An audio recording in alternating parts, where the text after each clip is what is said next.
abolished in certain parts of the United States immediately following this war? Use the buttons. Yes, because of which ordinance? Northwest. Thanks, Emma. Yeah, the Northwest Ordinance. Okay, good. So the other significance of that, I mean, we kind of went over this in the beginning. I don't know how many of you guys were here when we did that. The Northwest Ordinance, don't forget, also had the process by which these territories would be admitted as nations. So like the process they had to go, or not nations, states. The process by which they had to go through to be admitted as a state. All right, good. Also, the Northwest Ordinance, why was it significant in terms of education?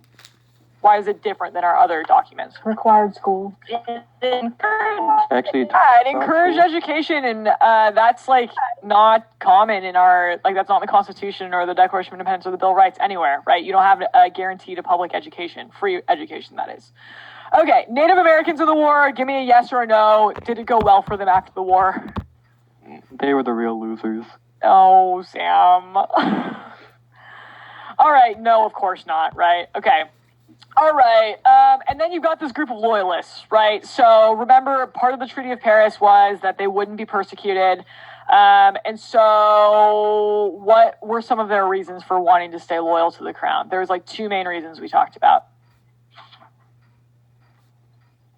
Like protection against, like if they were to get in a fight with someone else, they would protect them. Okay, yeah, protection from the British. What else? Peace. Yeah, peace, right? They were afraid of getting annihilated by the best army in the country or in the world. So yeah, there was that. They didn't want to die. Another reason, remember they said, oh, it's a mistaken system of taxation. How should we feel towards the British? Without them, we wouldn't. We owe it to them for We should be grateful. Yeah. Thank you, Tara and Sam. Yeah, we should be grateful because it's because of them we have all these things, right? Okay. All right. I think that's it for this one. All right. So once we declare war, what do we need? Again, this is a reoccurring pattern. What do we need in order to organize? Or once we declare independence, what does every independent nation need? Government. A government, right, exactly, a government. And so what was our first government? The Articles of Confederation. Very good. Okay, so give me a yes or a no. Yes being strong, no being weak. Was the Articles of Confederation strong or weak? Good. Okay, there was a bunch of different reasons why. Can we unmute and tell me why it was considered weak? Shays Rebellion. Okay. Oh, spoilers, Sam, we're getting there. Sorry. I mean, not that. They couldn't tax. Thank you. They couldn't tax, and so therefore they could not form a standing army. What else was it weak? It took a large majority of votes to get things to pass.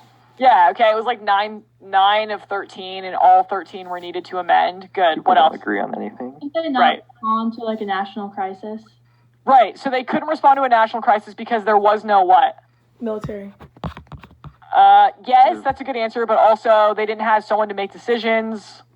They have a leader, they have a like a president, right? There was no president, right? There's nobody that can make decisions in a crisis. What else about like the currency? He was all over the place. Right, there's like 13 currencies, right, that weren't worth very much. Okay, and then what about representation that pissed off the large states? It was even. Yeah, it was even. Every state had an even number of representatives. Good. Okay, so what was the main event that demonstrated, okay, we need to change this? Like, this is unacceptable. Shays Rebellion. Shays Rebellion, thank you. Okay, so remember the significance of Shays Rebellion is that it does expose that weakness in the Articles of Confederation that they could not tax, and so therefore they did not have, or they could not raise a standing army. Okay, as a reaction to that, what happens? Constitutional Convention? Yeah, the Constitutional Convention. What is the Constitutional Convention, you guys? What were they doing? Convention to do the Constitution. They're drafting the Constitution, right? So who was the main guy that was there that researched all these different types of governments and took all the best parts from them? Madison? James Madison, very good. Yeah. So, what was the whole purpose of the Constitutional Convention? To create a Stronger federal government. stronger federal government. Exactly. Okay. So, then that leads. Right, not huge. It was 45 minutes, but the debate. Okay, so the actual debate was maybe 10 minutes, probably 5. All right, so we have these two groups of people there, right? Who are they that are fighting over whether or not we should ratify? Federalists and anti-federalists. Federalists and anti-federalists, right? Are they our first political parties? No, they're not. No. Okay, so they disagreed on all these issues. We're going to use the buttons again. So yes is going to be Federalist, no is going to be anti-Federalist. Again, yes, Federalist, no, anti-Federalist. All right, which group was like, we absolutely need a Bill of Rights in order to protect people's individual rights? Good, the anti-Federalists. All right, what were they afraid of? Why were they so adamant about that? You can unmute yourself for this one. The government. Tyranny. Tyranny, right? We just fought a war to get away from this. The last thing we want is our rights to be violated again, right? So just like, the British were violating our rights, taxing us without representation, we absolutely want to make sure that our rights are protected. Okay, which group said we absolutely need a stronger federal government? This is unacceptable. Shays Rebellion is an embarrassment for our nation. Yeah, the Federalists, good. And again, the Anti-Federalists said we cannot have a strong federal government because we don't want it to turn into a monarchy, right? We don't want the same exact thing. All right, how do the Federalists counter that? What do they say? It won't happen because what have we written into the Constitution? Checks and balances. Good, Caleb. Checks and balances, excellent. Okay, in terms of the executive branch, which group was like, this guy is going to turn into I was going to say guy or woman, but just guy at this point. This guy will turn into just an absolute tyrant if we create an executive branch. Yeah, the Anti-Federalists. Very good. Okay. All right. So after all is said and done, you guys know the Federalists kind of get their way, but what do they agree to add in order to earn support from the Anti-Federalists? Bill of Rights. Bill of Rights. Good. Emma, do you have a question, or was that a mistake? Accident. Okay, no worries. Okay, so what do the Federalists write in order to gain this support, in order to try and sway people to support ratifying the Constitution? The Federalist Papers. Good, the Federalist Papers. Who was one of the main authors of the Federalist Papers? Hamilton. Hamilton, right? And then you also have James Madison and John Jay. That's significant in terms of, you don't necessarily need to know it for this test, but I'll explain it another day when we have more time. Okay, so yeah, the Federalist Papers are written anonymously to try and garner support for the Constitution. And then as they're working out their differences, there's a couple compromises that are made. Okay, there's one that has to do with representation by population versus representation by equal representation for each state. What is that compromise called? The Great Compromise. Great Compromise, right? And what does that create that we still have today? Bicameral legislation. Yeah, a bicameral legislation, right? So, or legislature. So you have the Senate and the House of Representatives. Okay, so, all right.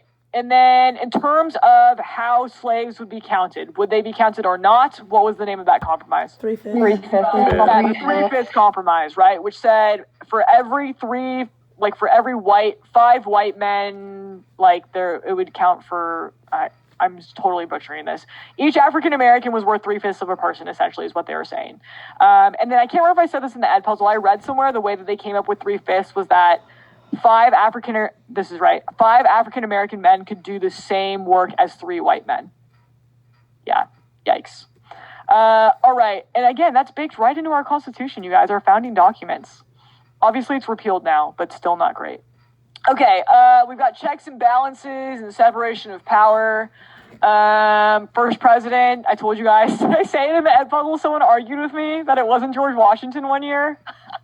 I was like, are we really having this conversation? I don't have time for this. Everyone was like, what is wrong with you? Not me, the kid. And I was like, I'm not saving you from this. Who did they say it was? I don't even remember. He said it was the guy that oversaw the Articles of Confederation. Oh my God. And I was like, that's not really our president, though. And are we really spending time on this? No. Did I tell you guys about the when was dueling outlawed question? Do you guys want a quick story? Yes, please. We'll take a break. Okay, so the day before the AP test, I give a pep talk, and then I give the rest of the class is 30 minutes for a Q&A, literally ask me anything in history that you want to know and clarify. So people are asking pretty good questions, and mind you, again, this is the day before the AP test. This is crunch time. And so this kid raises his hand and goes, "When was dueling outlawed?" And I lost it because this kid already was just on my nerves all year. And then I was like, you're kidding me. Like, if, like, that, there's no freaking way that's going to be on the AP test. And I looked at him and I was like, if that is on the AP test, I will write you a handwritten apology that I did not adequately prepare you for the AP test. Because I cannot believe that you're taking up my time with this right now. And I will not justify that with an answer. So yeah, I was pretty pissed. So that has been like a pattern throughout like my classes when kids know that they're about to ask a dumb question. They're like, this is kind of a when was dueling outlawed question. And I'm always like, okay, I've prepared myself now. Okay, now you guys want to know is the early 1800s. I don't know the exact date, but I mean, Hamilton was killed in a duel, and like, any Hamilton fans, was it 1804? When was it? It was 1804, but it was illegal even then.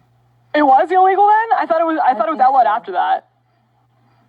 Yes, Elena at the end of the musical. Nice. Wait, That's when it happened. Guns or like swords? It was guns, pistols. Yeah, it was dumb. Literally, a duel is the dumbest thing I've ever seen. They like go and then they like walk 5 steps or something away from each other, and then they just like turn around and shoot each other. Like, who in their right mind would do that? Like, I just don't understand. And Hamilton did the honorable thing, and he shot up in the air instead, so then he got shot. Yeah, And I don't who in know. their right mind let their own son participate? I know, in a yeah, that duel? was like, yeah, his son died in a duel too. So, not dueling, Faith, dueling. Oh yeah, it's big brain time. Unbelievable that that's a thing. Unbelievable. All right, so anyway, I'm just like, how dumb do you have to be to participate in a duel? Like, come on, Hamilton, you did all these things for the nation, and then to die early because you were in a duel? Come on! So, anyway, all right, we're moving on. Speaking of Hamilton, what was his, this is a good segue, what was his role in Washington's cabinet? Secretary of Treasury? Secretary of Treasury, good. Who was the first Secretary of State? Jefferson? Jefferson. Did they like each other? No. Not even a little bit, no. Okay, so Secretary of State's Foreign Affairs, Jefferson, in terms of foreign affairs, which country did he favor? France. France, yeah, and who did Hamilton favor? England. The British, yeah, exactly. Okay, so they're constantly at odds, and one of the very first things they're fighting over is, I'm trying to make sure I didn't miss anything, Hamilton's proposal for... Yeah, the financial plan. What was the purpose of Hamilton's financial plan? To create a national bank.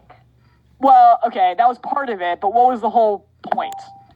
Get out of debt. To get us out of debt, right? So we were in a post-war depression after the revolution. All of our currencies were completely out of whack, right? So the point was, let's get this situated. Let's figure out how we're going to get ourselves out of debt.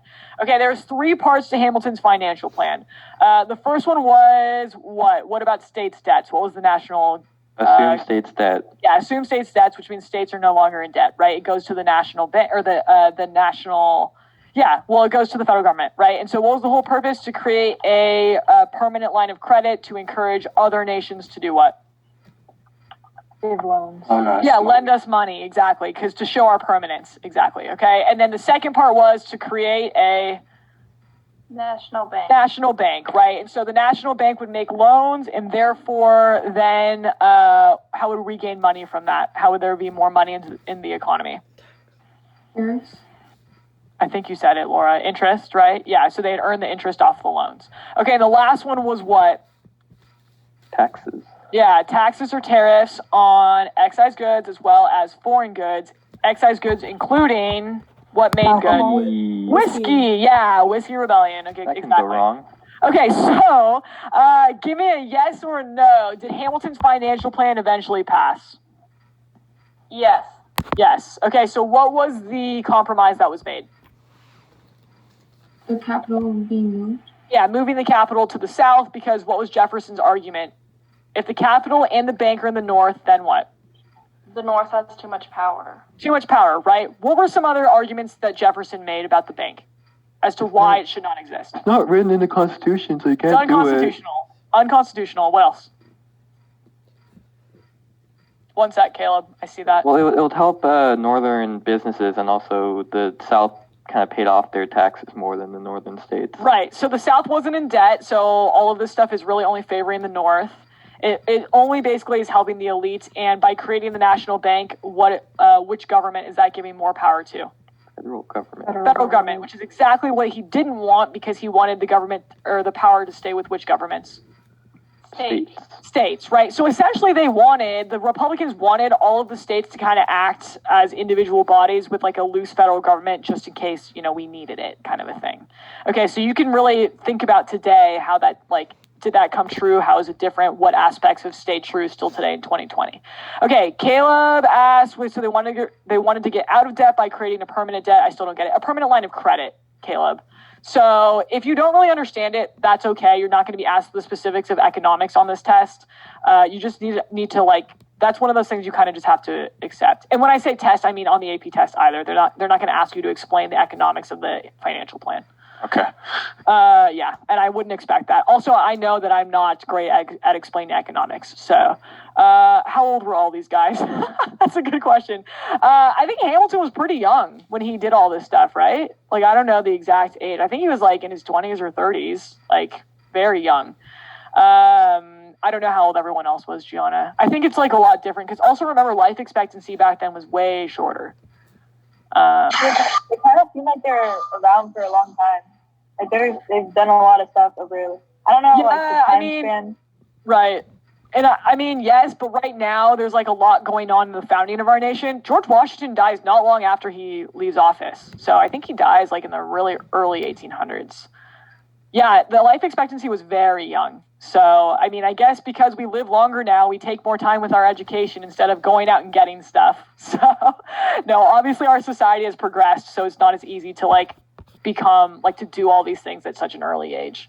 Okay, so remember, we don't have political parties yet, but they're forming, right? And so what are our first two political parties? Republican and Federalist. Republican. Yeah, Republicans and Federalists. Who was the main leader I'd want you to remember for the Federalists? Hamilton. And for the Republicans? Jefferson, right? Okay, I'm looking at the differences here, and I'm pretty sure we went over most of this stuff already. So the differences in who wanted strong versus weak federal government, the loose versus strict interpretation of the Constitution, where they were. So Federalists mostly in the North, and then Republicans in the South and some in the West. Foreign policy, we talked about the French versus the British. I didn't say it explicitly, but you guys kind of said it, the French Revolution, right? So that was going on at the same time, and that kind of splits the country. Yep, I think that's pretty much it there. Any questions on that before we keep going? Okay, Washington's presidency. What was the main thing? I totally forgot to go over these treaties in class. Okay, good thing we're doing this now. All right, the main thing that showed that we in fact, our new government is strong and permanent and here to stay and can handle its own people. It was like that rebellion thing. Whiskey I Rebellion. forgot Yeah, what it that's was not called. going to cut it on the test. I forgot what it was called. Again, not going to Whiskey cut it on the Rebellion. test. Thank you, the Whiskey Rebellion, exactly. Okay, so look, if you say it was a rebellion and you leave it at that on the AP test, the reader will not give you points. Okay, yeah, the Whiskey Rebellion, and you can argue that was, I don't want to say a direct effect of, but kind of was, of what? What other major buzzword? Hamilton's financial plan. Yeah, Hamilton's financial plan, right? Why? Because what did Hamilton's financial plan do? tax things. Yeah, like whiskey, exactly. Okay, so remember they also learned, hey, if I don't like the taxes and I don't feel like I've been represented, then I'm going to rebel. Okay, who goes and puts it down? Washington. Yeah, hey, cut that out. And then they stop. Okay, so, all right, Native Americans, are they represented in the Constitution? No. And then in terms of foreign affairs, we've got two major treaties, Jays and Pinckney's. Which one was seen as the pro-British treaty? Jays. Treaty. Why is that significant? Because it it made pisses off the the French. French mad. Yeah. It pisses off the French and leads to what? Quasi-war. The Quasi-War, also called the Fuzzy affair. XYZ affair. Good. These are people that you guys have watched the Edpuzzle. Well, I know it's not due till whatever, but yeah, you should have watched it to get the most out of this right now. All right. Before Washington leaves, he gives his farewell address. He issues 4 warnings. What's the first one? Don't form Political parties. Political parties. Stay out of Foreign affairs. foreign affairs. Protect and preserve Natural rights. natural rights by doing what? Checks and balances. Checks and balances and separation of powers, and stay Neutral. neutral. Do we do any of these things? No, forget it. We don't care what you have to say, George. Okay, yeah, no, we don't do any of those things, and here we are today. All right, so our next president is John Adams. Which political party is he? Federalist. Federalist. Yeah, I'm fairly certain that he is the last Federalist to be president. The only. Because George Washington wasn't technically a Federalist. Okay, so the major things that John Adams deals with, we just said it, the XYZ affair and the Quasi-War. So that is, and we just said it again, dealing with the French, right? And so what was the issue?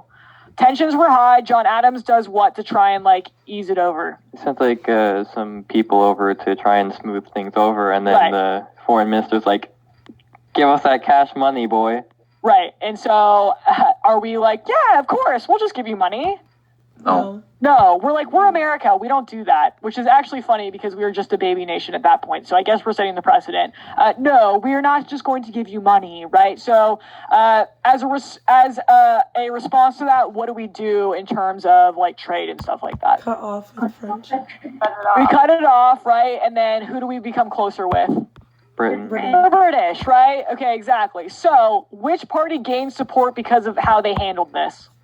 The Federalists. The Federalists, exactly. Okay, so as a result, they're going to gain more seats in the House, and therefore they're able to pass this, kind of controversial restrictive act. Alien Sedition. Alien and Sedition Act. The Alien and Sedition Acts, right? So the aliens are not UFOs, right? I think I put that as an Ed Puzzle question, huh? I wonder if anyone got that wrong. Okay, yeah. Who are they talking about? Immigrants, right? So I think I made the point in the Ed Puzzle too. Again, restrictive immigration policy has been since our founding. So when there's the quote Muslim ban, right? The restrictive immigration policies that have happened throughout this administration, not surprising because this is how it's been. You guys are going to see constant discrimination against immigrants throughout, especially the Industrial Revolutions. Okay, what was the Sedition Act? Basically saying that you could not what? Talk against the government. Yeah, speak ill of the government, right? And so that was concerning because what did they just pass to protect our rights to say things like that? Freedom of speech. Yeah, freedom of speech which was included in which document? The Constitution.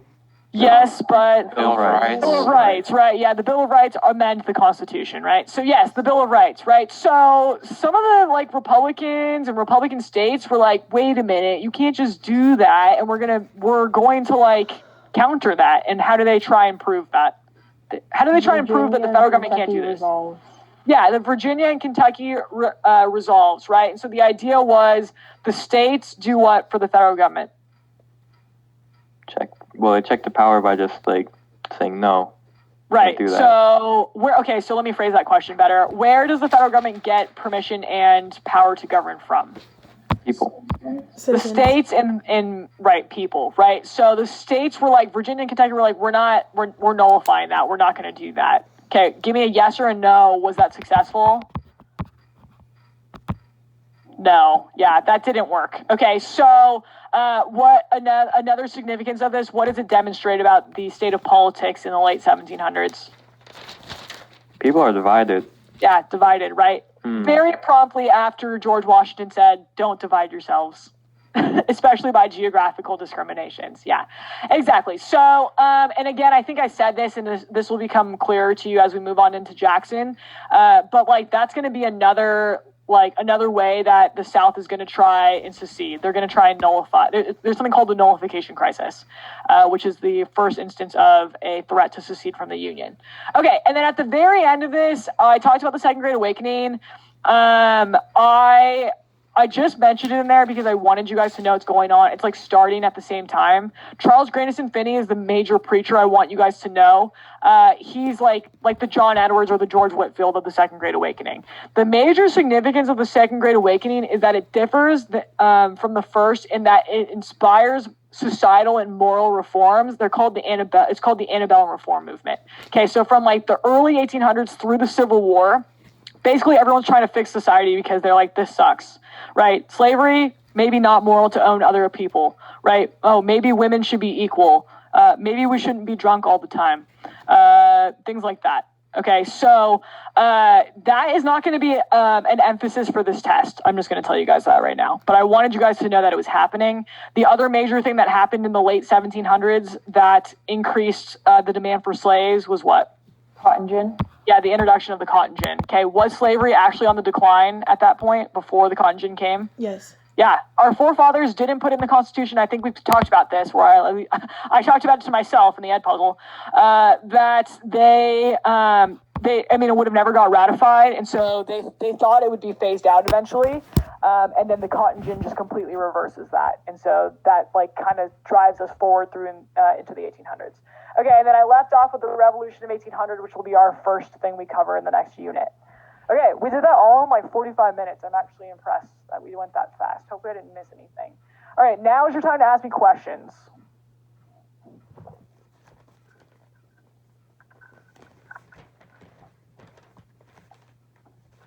Wait, what was the act that said you couldn't speak ill of the government? The Alien and Sedition Acts, specifically sedition, Okay, thank you. which you're going to see another one of those during World War I, which is interesting because it's wartime, obviously, but I didn't know this, and there's not a lot of information about it, and because of this act, that the Spanish flu was going on during that time, and that's obviously more relevant to us today because that was also a pandemic that killed millions of people. Okay, so it's not really covered in our textbook very much. It's not in the curriculum, and again, there's not a whole lot of information because, again, there was a Sedition Act during that time, so if you said anything bad about how the Wilson administration was handling the pandemic, it was illegal. I know, isn't that nuts? That's a great question, Gianna. Because it was wartime. You're going to see that our government really restricts our rights quite a bit in wartime. What was it called when the capital was moved to Hamlin? There was not like a name, Elena. I call it a compromise because it was like, I mean, they did compromise for that, but there's not like a buzzword name for it. Sorry, Diksha, I didn't see that. What was the necessary and proper clause? Okay, so the necessary and proper clause, does anyone remember what that was? Can't they enforce laws if it was necessary? Yeah, kind of like that, right? So in the Constitution, like, it basically says if there's something that needs to get done, or like there needs to be like a loose interpretation of the Constitution, that the federal government has the power to do that. Who's that going to upset? Jefferson. Yeah, and his party, Elizabeth? Republicans. Yeah, right, because that gives the federal government much more flexibility than was written in the Constitution. Other questions? In the study guide, what do you mean by Treaty of Paris both? There's two. Oh, okay. There's one that ends the French and Indian War and one that ends the American Revolution. They're both called the same thing. They're just different treaties. Yeah, I went over him. Other things.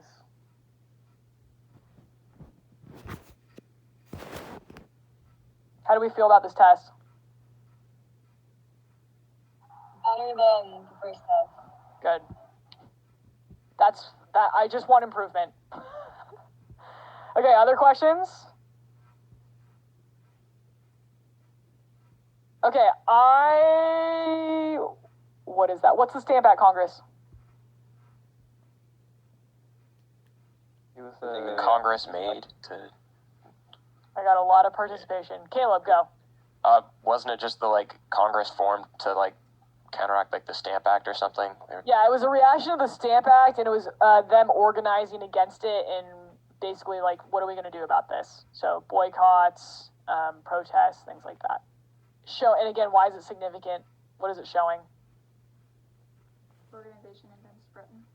Yeah, organization against Britain, and also the first semblance of Unity and an American identity, right? So, remember, we're not really Americans at that point. Other questions? Can you explain more about the causes and effects of the Northwest Ordinance? Yeah, so again, with the Northwest Ordinance, don't forget that there was that whole reading on it, and I think you guys still have access to that on the weekly agenda, as well as the 11 questions you guys answered about it in your notes. Okay, so that was meant so you guys could go back and review it. All right, so what is the cause of the Northwest Ordinance? What do we gain? With the cause or the Yeah, effect? what is the cause of the Northwest Ordinance? We gain Why did it land. need to exist? We got land. Yeah, we got land, right? We won the American Revolution. We gained the land that the British formerly had. Okay, and what are the effects? The major effect that I wanted you guys to know: Abolish slavery. abolish slavery in that territory. Mhm. Yeah. Okay, and that's significant because it's showing we're abolishing slavery as early as the late 1700s, right? So like it's happening in some places. All right, other questions? Yeah, Eve, I want to talk about that when we're done talking about the study guide. I was going to address it. They banned slavery because it was like morally wrong, or they just like what was the reason? That is a complicated question, Gianna. So there was some moral reasons, but really a lot of it had to do with economics back then. They weren't going to be necessary there, and so therefore there was no reason to do it. If it was really a moral reason, they would have banned it in all of the North, which it was not banned in like the territory where it already existed. And I'm going to talk more about that and why, basically, when we get a little bit later into the curriculum. But if you think about it, the North also profited from slavery, just indirectly. Because like eventually the North is going to become industrial, and so the South is going to send cotton to the North to like create goods like textiles, for example. And who's picking that cotton for free? Slaves, right? Not only that, the finished goods that the North are making, such as shoes and like shirts and clothes, who also needs those things? Slaves, right? And shipbuilding also happens in the North, and that's how like African Americans were being shipped over as well as the goods, and so they're also profiting from. Again, do you kind of see the indirect? Okay, yeah. So anyway, all right. Does the House of Reps have representation based on population, or is that the Senate? So yeah, the way that you have it, House of Reps has representation based on population. The Senate has 100 senators. Other questions? Albany plan failed, but it was like the first attempt at not ratifying the Articles of Confederation. It was the first attempt at unity, like a first attempt at like a federal government. Other questions? Okay, Elizabeth, I'll go over that when we're like done with all these other questions. Yeah, what's virtual representation? That was Parliament's excuse for not giving them actual representation. Right, so what did they say? We as Parliament... Like, we're representing you because you guys are British and we're kind Right. of... Yeah, we already represent all of our all of our people. That was a lie. Dasha, yes, because I can't stop you. Other questions? It's 3 sets of 4 words, right, for the part 1? 2 sets of 4 words. Perfect. Mm-hmm. Okay, so I had to make some last-minute changes, and you guys know I hate doing this, and I hate announcing things via Schoology, but I had no choice, really, especially for 4th period, because they were supposed to write the DBQ tomorrow. So, here's the deal. The DBQ you're going to write again on your own time. So technically it's not timed, but here's my plea to you to time yourself and actually stick